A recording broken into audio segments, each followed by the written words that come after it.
Namaskar. Today we will see traveling allowance rules. The revised rules, the latest rules, have been notified in July 2017 based on the recommendations of the 7th Pay Commission as approved by the government. Let us see all those details. There are a lot of reform in that, especially the lower level. The minimum travel entitlement is now AC 3 tier. Earlier it was only non-AC 3 tier was allowed for the lowest level people. That is the advantageous thing, number one. Number two is even for group B, gazette officers are allowed to travel by air on tour. And earlier time, it was only deputy secretary and director and above. Now that is brought down to even group B gazette officer also. These are the most reforms that have been brought in the new orders. Now, the TADA is payable when the travel, that is tour, is made in public interest. What is public interest?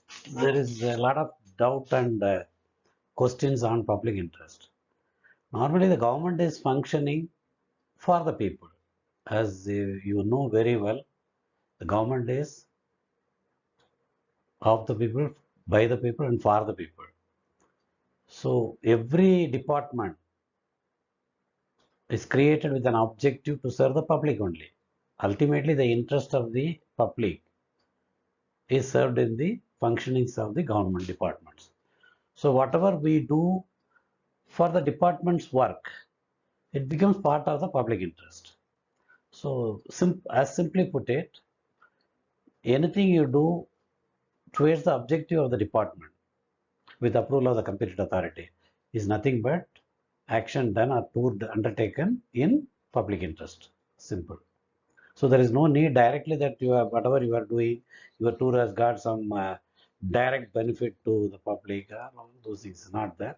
Ultimately, the goal of the department is for the service of the people. So that is satisfied by your tour and all. It is part of that total service.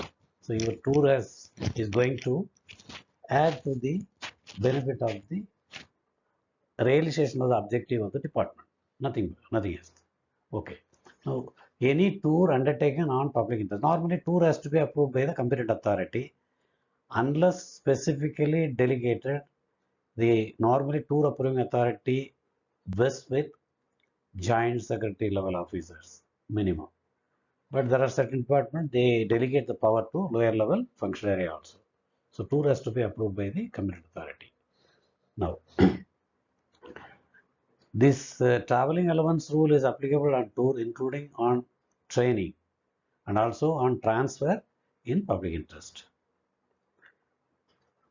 It is also payable to employee on retirement for travel to the place of his settlement or her settlement, and also to the family of the government servant who died while in service, for the families travel to the place of their settlement. These are all the uh, areas where we discuss about who are all entitled to this rule, where all it is applicable under.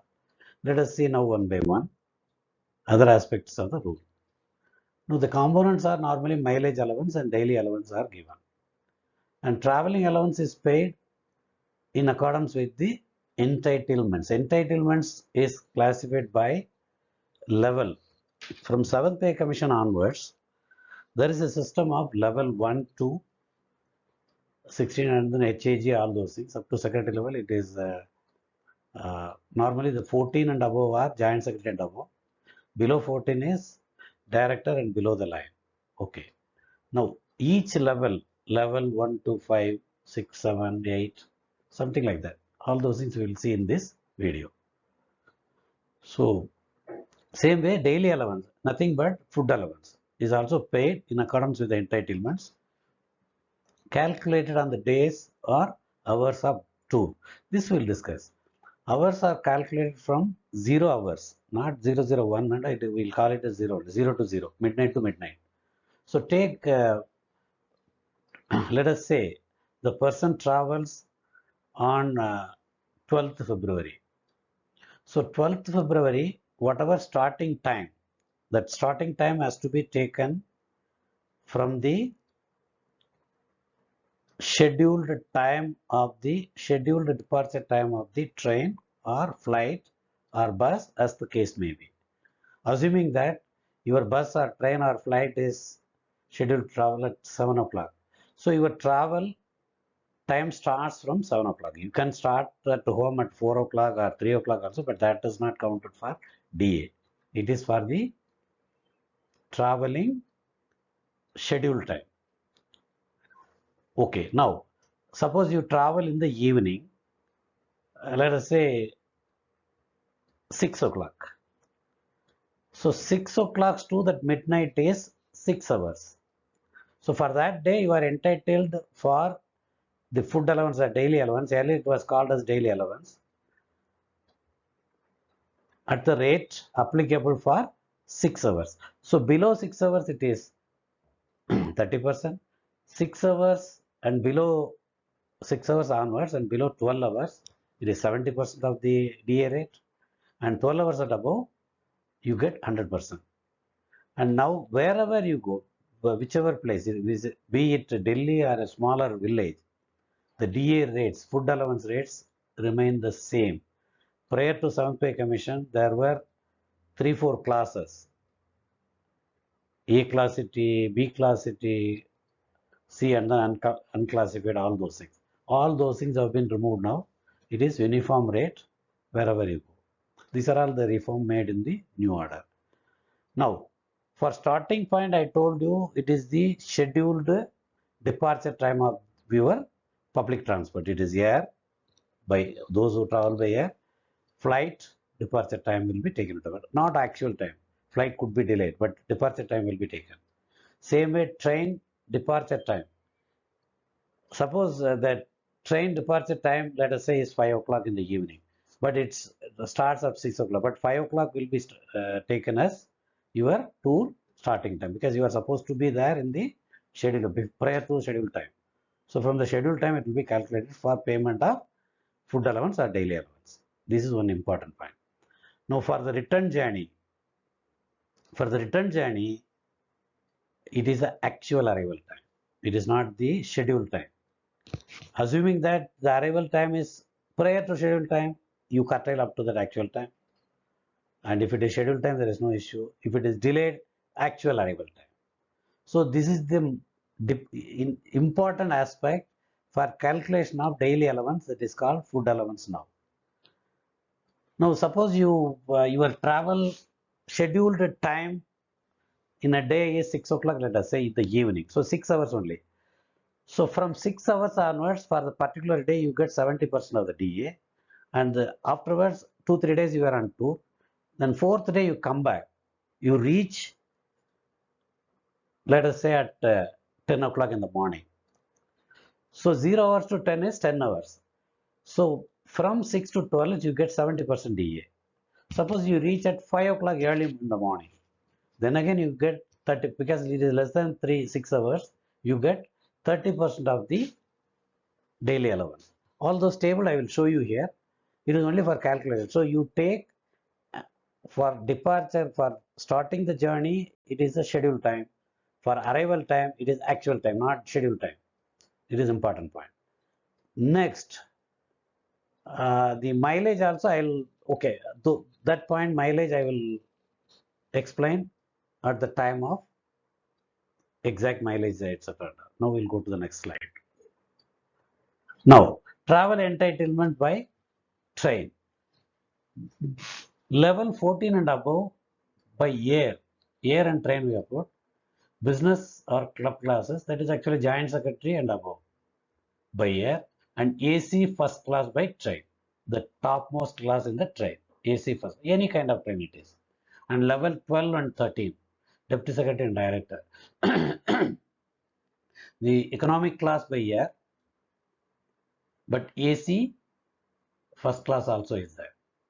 That means business class or club class is not allowed for, but air travel is economy. That is the difference. Train same level of the top people. Now 6 to 11. 6 is in fact superintendent also, non-gazetted. For them also, this air travel is allowed by economic laws. But train, it is AC, 2-tier by train. Second AC, 2-tier by train. So 6 to 8, 6 to 11 we already calculated. Okay. Now 5 and below 5, first class in the train, no air travel. 6 itself is some supervisory non-gazetted grade. In central government service, in ASO gets, I think, 6, level 6, I think, 6 or 7. So they also get air travel. But below 5 or below, that is class 4 now, they are all group C only, and they are UDC. They are all governed by this. So it is by first class in the train. If there is no first class, AC 3-tier. If AC 3-tier is also not there, AC chair car. So that is the minimum now it is given. Prior to the 7th pay commission orders, the lowest was non-AC sleeper class only. So that is the difference. So government has slightly now improved the travel entitlement for the employees at the lower level also. Now, these entitlements are subject to the conditions which are, I will list now. In case of places not connected by rail, you travel from one place to another. See, people should not say. Let us say somebody travels from Chennai to one place in Maharashtra.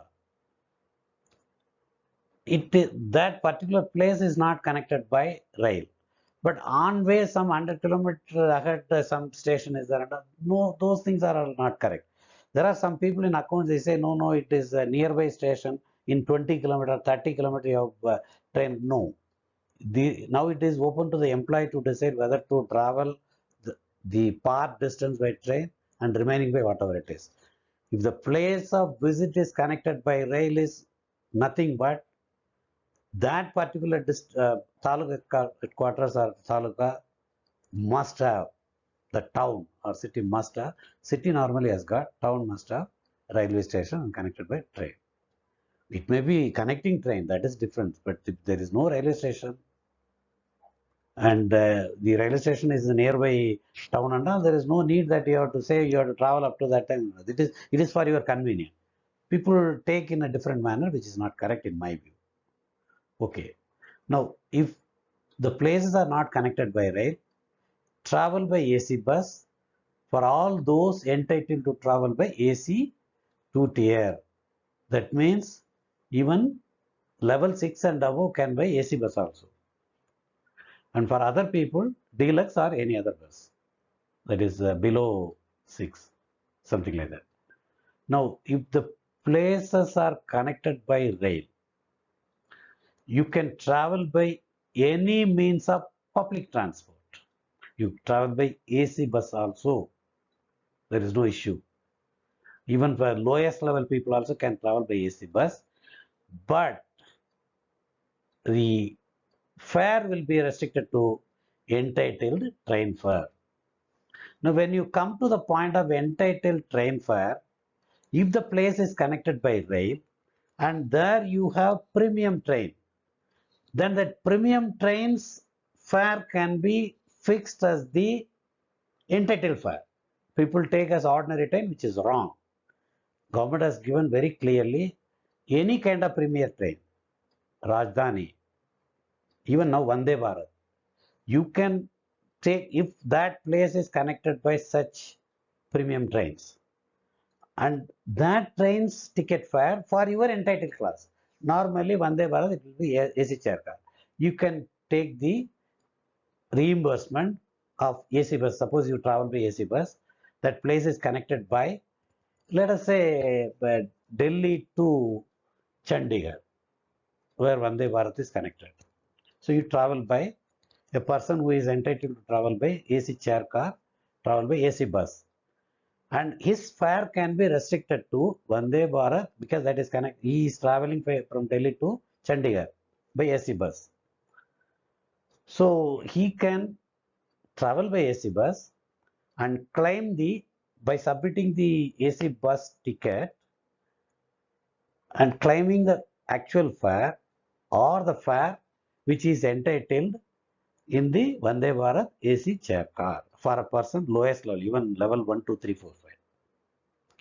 It is not ordinary train. So when you compare the entitled fare of train, you can take premium train if there is a train, premium train running between the place. It is not on assumption. There should be train service. The premium train service must be there. That's all, nothing else. Okay. So in such a scenario, nobody stops you from traveling by AC bus also. Otherwise, there is a restriction when you go by, when you, if it is not connected by rail, there is some restriction that we will discuss in the road related thing. Okay. So it is only the fare is the restricting factor. You can travel by any mode of public transport. What is public transport? Run by government or government authorized transport with a regular fare, etc. That is what it is. Now, this is for train related thing. Air travel. Air travel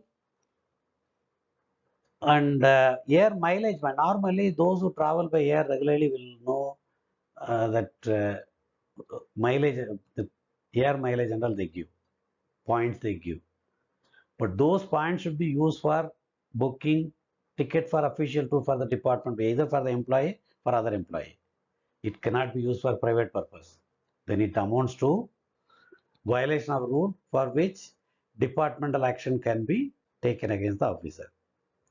So air mileage has to be used only for official travel only. And that air mileage cannot be used for our personal travel by air. Not only that, now air travel can be undertaken by any private airline. Now government doesn't have any airline. So any private airlines, but by the lowest available fare. In the LTC, we have discussed about that. I'll make, if required, separate video for that. But it is normally lowest fare, and there are three travel agents, official travel agents. They are all government agencies: IRCTC, Bamalari and Co, and Ashok Travels. They are all government agencies. They are governed by government rules. They will book, when you say government servant, they will book lowest available fare only. Only you have to choose which time you want, morning or evening, depending upon your tour convenience, etc. Tour approval, etc.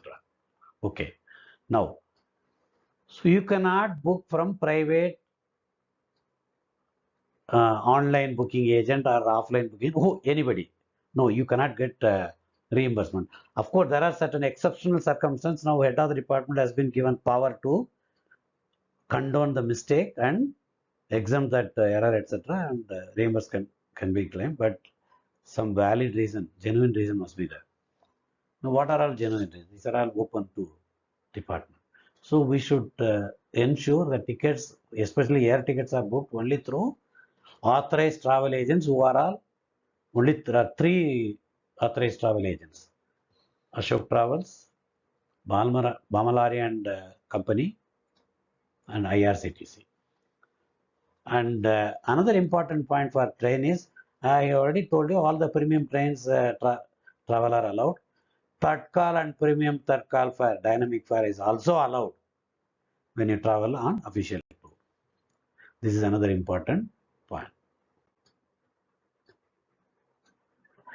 And for premium trains, there are certain things because Vande Bharat nowadays there is no berth and all.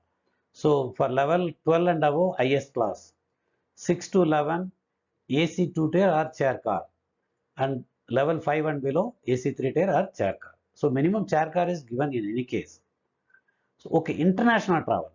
Normally, very rarely it happens. Other than external affairs ministry people, other ministries, any foreign important meeting, something like that, or ministers entourage, something like that. So for them, level 17 is HAG, that is secretary and first class, and joint secretary, additional secretary, they are all entitled to business or club class, and director and below economic class. That is for air travel. Air travel for international travel, not for domestic within India. Okay. Now, entitlement by sea. Normally, official tour between mainland to Andaman Nicobar group of islands or Lakshadweep islands or between islands. When it is official tour, pay level 9 and above by steamer IS class. Here, anyway, we have discussed same thing will apply. 6 to 8 lower class if there are only two classes in the ship or the steamer, river steamer or whatever it is. And 4 to 5 lower class if there be two classes. But if three classes, the middle are second class. If there are four classes, the third class. But that means 4 to 5 people will have lowest classes other than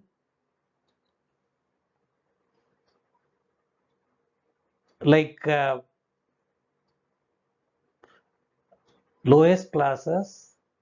They will not have lower classes only in the case of two class.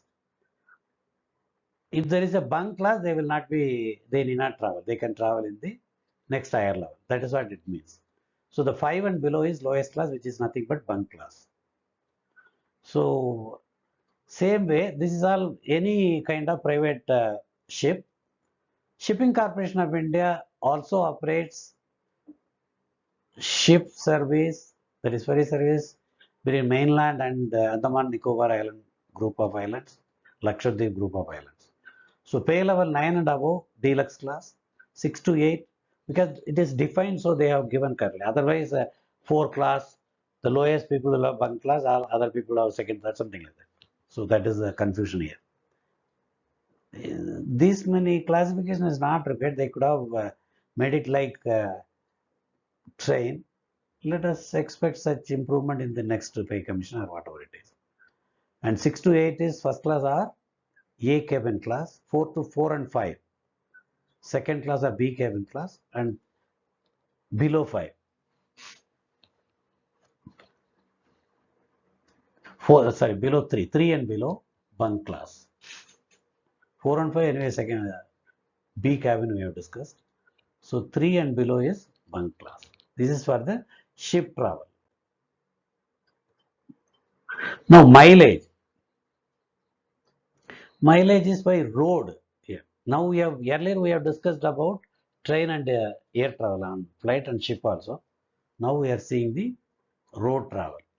So 14 level 14 and above, giant secretary above, actual fare by any type of public bus, including AC bus. It's all public bus. Or at prescribed rates of AC taxi. Why prescribed rate? We have to travel only by, suppose you travel in Chennai, whatever rate approved by state transport authority, at that rate you can get claim for the AC taxi. Or first AC bus is there, or at the prescribed rate only. When there is no rate, there is a separate rule we will discuss. At the prescribed rate for auto rickshaw fare, for journeys by auto rickshaw, own car. Suppose if you travel by own car, you can't claim taxi fare. You can claim only auto fare. And if you travel by two-wheeler also, you can claim auto rickshaw fare. Prescribed rate for the particular place. Rate will be normally prescribed by the state government, transport department normally. That's it. And level 6 to 13. Same as above, only AC taxi is not allowed. No AC taxi is allowed. That's all. All other things are same as 14 and above only. So you can travel by AC bus if it is available. And if you travel by your own car, you will get auto rickshaw fare prescribed in the particular state or the neighboring state also. If you take northeastern region, neighboring state also we can take into account. We'll discuss those points. 4 and 5. Actual fare by any type of public bus other than AC bus. So they can travel by non-AC bus. That is 5 and below, 4 and 5. And then auto fare for travel by auto, own car or own three-wheeler, two-wheeler, sorry. Own three-wheeler people may not have. Okay. Now 3 and below. Normally it is the lowest level. Below UDC it is. Actual fare by ordinary bus only. So AC bus is not allowed. Or at the prescribed rate for auto for travel by auto rickshaw or by own two-wheeler. You can travel by bicycle or two-wheeler, not by own car. It is only for the people above level 3. Own car also can be used and claim auto rickshaw fare.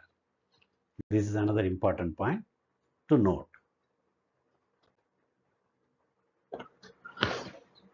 Suppose where there is no specific rate is approved, no specific rate is notified by the state. Normally this happens in the northeast region, even in the neighboring state also. In that case, the journey undertaken by own car or taxi, 24 rupees per kilometer. For journeys performed by auto rickshaw or own scooter, it is 12 rupees per kilometer. And these rates will be raised by 25% more. That is, so 12 rupees will become 15 rupees and 24 rupees will become 30 rupees once DA reaches 50%, which has already reached now. We have to wait for the orders. Once orders are issued, this revision also will happen. This revision is applicable for all other traveling allowance part. We will discuss one by one as it comes out. In the next video, we will see the food allowance or daily allowance, hotel fare, etc. Until then, thank you.